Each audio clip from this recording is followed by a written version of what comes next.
আসসালামু আলাইকুম গাইস, আপনারা কেমন আছেন? আল্লাহর রহমতে আমি অনেক ভালো আছি। কারণ আজকে আপনাদের ভাইয়া মানে আমার বর বাড়িতে ছুটি আসতেছে, তো সেই জন্য আজকে আমি অনেক খুশি। তো আমি ওর জন্য কী রান্না করব আজকে চলেন আপনাদের সঙ্গে শেয়ার করি। আজকে আমি 2 কেজি গরুর মাংস রান্না করব। আমি গরুর মাংস রান্না করার জন্য আমি টাটকা এবং ফ্রেশ গরুর মাংস নিয়েছি।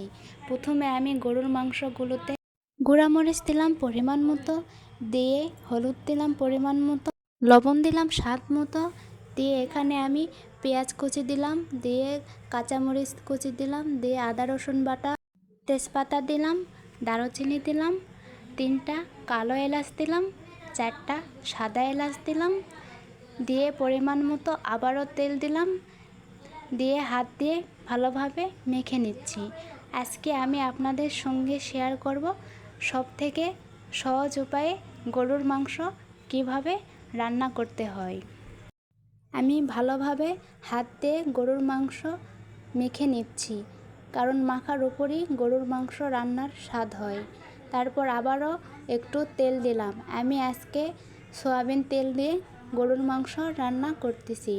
তারপর আমি গ্যাসের চুলায় গরুর মাংস তুলে দিলাম, দিয়ে পরিমাণ মতো পানি দিলাম কষানোর জন্য। পানি দিয়ে ভালোভাবে একটি হাতার মাধ্যমে আমি গরুর মাংসগুলোকে নেড়েচেড়ে দিচ্ছি।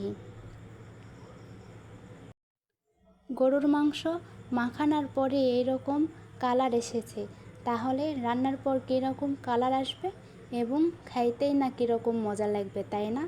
আপনারাও এভাবে বাড়িতে গরুর মাংস সহজ উপায়ে রান্না করে খাইতে পারবেন, যেভাবে আমি গরুর মাংস রান্না করতেছি। আমি এখানে গ্যাসের চুলায় গরুর মাংস রান্না তুলে দিয়েছি। তারপর আমি খেয়াল করি যে আমার গ্যাস সিলিন্ডারই শেষ হয়ে গিয়েছে। প্রথমে আমি এটা বুঝতে পারিনি। যখন রান্না একটু হবার লাগে তারপর দেখি গ্যাস হঠাৎ করে বন্ধ হয়ে গিয়েছে। প্রথমে আমি ভাবলাম কোথায় রান্না করব। তারপর আমার মাথায় বুদ্ধি আসলো, ও মাটির চুলায় রান্না করি। তারপর এখানে মাটির চুলা জ্বালিয়ে দিয়েছি আমি। দেওয়ার পর একটা পাতিলে গরুর মাংস ঢেলে দিয়েছি, দিয়ে ভালোভাবে নেড়েচেড়ে দিচ্ছি। আমার গরুর মাংস এখন কষানো হচ্ছে। দেখতেই পাচ্ছেন গরুর মাংসর কালার কীরকম এসেছে। গ্যাসের চুলার থেকে গরুর মাংস মাটির চুলায় রান্না করলে অনেক মজা লাগে। তারপর আমি কষানোর পর এখানে পরিমাণ মতো ঝোলের পানি দিলাম, দিয়ে আমার গরুর মাংস রান্না করা শেষ। দেখতেই পাচ্ছেন গরুর মাংসর কালার কীরকম এসেছে রান্না করার পর, এবং গরুর মাংস রান্না অনেক মজা হয়েছে। আপনারাও বাড়িতে রান্না করে খেয়ে দেখবেন, অনেক মজা লাগে।